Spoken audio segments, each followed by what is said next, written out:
Hey, welcome to Dear Diary. It's me. We've got a revenge story for you. So let us know in the comments if this revenge was justified or not. Keeping me up at night with your parties? Enjoy being shamed on the national news. In September of 2020, the apartment next to mine was let out to two young women, both students. After they settled in a bit, it turned out that they wanted to have a party. No big deal, except Belgium was in full lockdown at this point due to COVID, and you were supposed to only have one fixed visitor over, but then again, to be young again, etc. So I didn't really care. During this time, I was working in healthcare. I work with the mentally disabled, but I volunteered for the ad hoc COVID team, meaning I got called upon to tend those residents who were sick and needed quarantining, or were effectively diagnosed with COVID.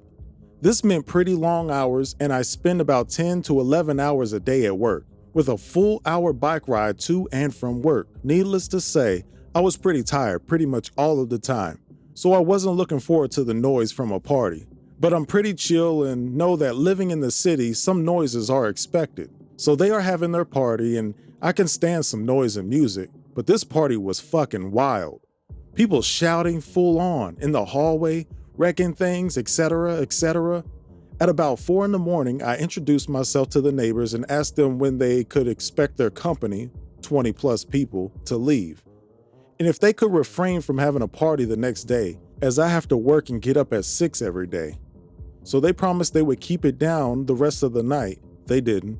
And that they wouldn't have a party the next day. Plot twist. They did have another party. And then did another one the day after. At this point, I had been going to full 3 nights without sleep and was nearing neurosis.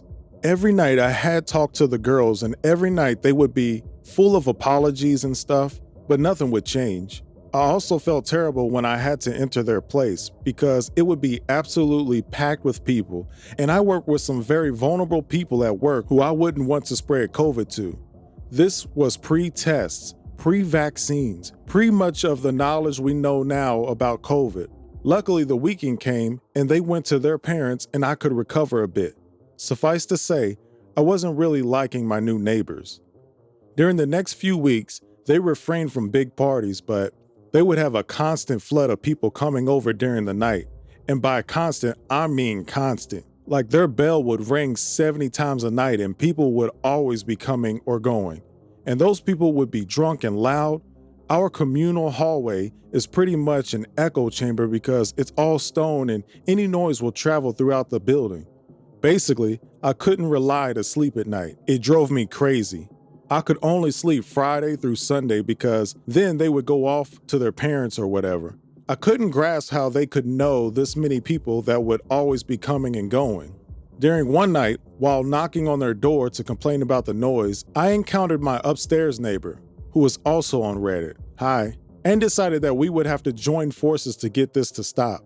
My neighbor told me some important bit of information. The reason there were people coming and going all the time was because they used their apartment as a makeshift bar/hangout.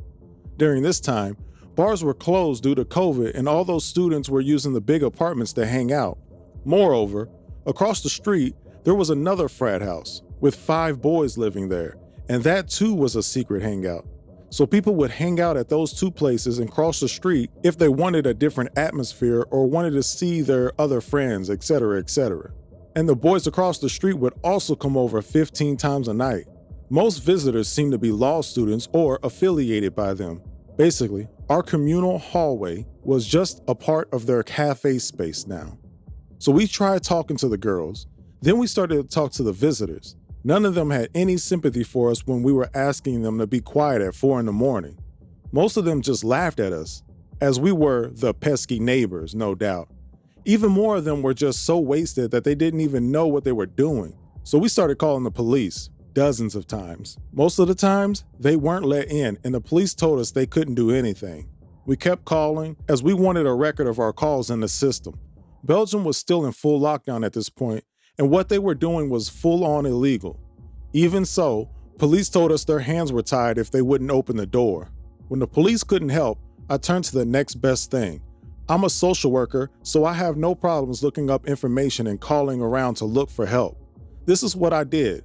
Most places, student unions, police, town hall, were understanding but couldn't really do much. So I acted on the suggestion of the upstairs neighbor and contacted one of the girls' dean. I shot him a nice email about sorry to have bothered him and taking up his time, but I had this big group of students from the faculty ganging up every night, and maybe he wanted to know about it since they were breaking every possible COVID rule that existed at the time, especially since me and my neighbor were about to go to the papers with this story, as secret lockdown parties were becoming a thing in the papers at this point. This dean called me back right away, and we had a nice talk about our problems. He told me he was on it. So basically what he did was call the law student girl and her parents. Big drama ensued, and we finally got to sit down with the girls, and they finally sounded like they were sorry. Tears were shed, for which I had no patience, to be honest. We learned that the police had actually been inside a few times and were issued tickets for having secret parties. Those were 300 euros each a pop. So no idea why they didn't just stop. We learned they were not happy because the dean had called them at 11 o'clock and they were still asleep, to which I said, well, there's your problem. You're still asleep at 11 o'clock. I'm up at 6 every day and you girls haven't been a bit understanding about that.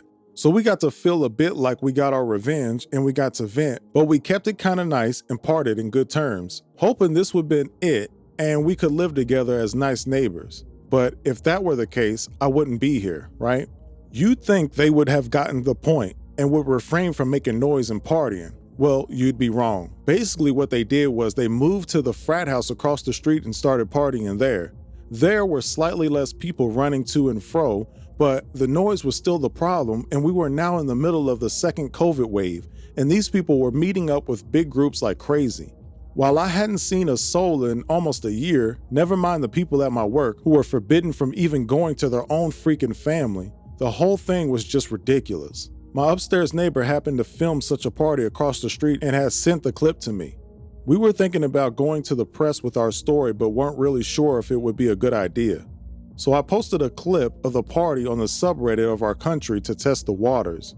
It got quite some comments and upvotes, and it seemed most people were also sick of people disregarding the rules and having secret parties. After some talks with the upstairs neighbor, we decided to contact the press and simultaneously go up a step in the university hierarchy and contact the vice rector that had the power to start up a disciplinary case against the students. This person is one of 12 vice rectors for a total campus of about 15,000 students, so quite high up. Things moved fast. Local news actually picked up our story from Reddit and contacted me, and we gave some background info. They confirmed with the police that cops had been dozens of times to our address and across the street and weren't let in most of the time. We mentioned that the university was involved and that we hoped that they would finally intervene. The next day, the piece was on their website. It went viral there and got promoted to the sites of most national newspapers. Its headline was sensational enough, mentioning the dozens of times police had showed up and almost mentioning how healthcare workers were being kept up by selfish students. At the same time, the vice rector contacted us to take our statements, which we already had prepared on paper, and informed us they would investigate and could possibly start up disciplinary actions. At the same time, more reporters were contacting me throughout the day, and we made sure to mention that to her and link the university the printed articles. The next day while at work, I got a message from the upstairs neighbor that a film crew from the national news was at our doorstep. He declined to talk to them, and I would have done the same since this was getting pretty big now, but they made a segment anyway.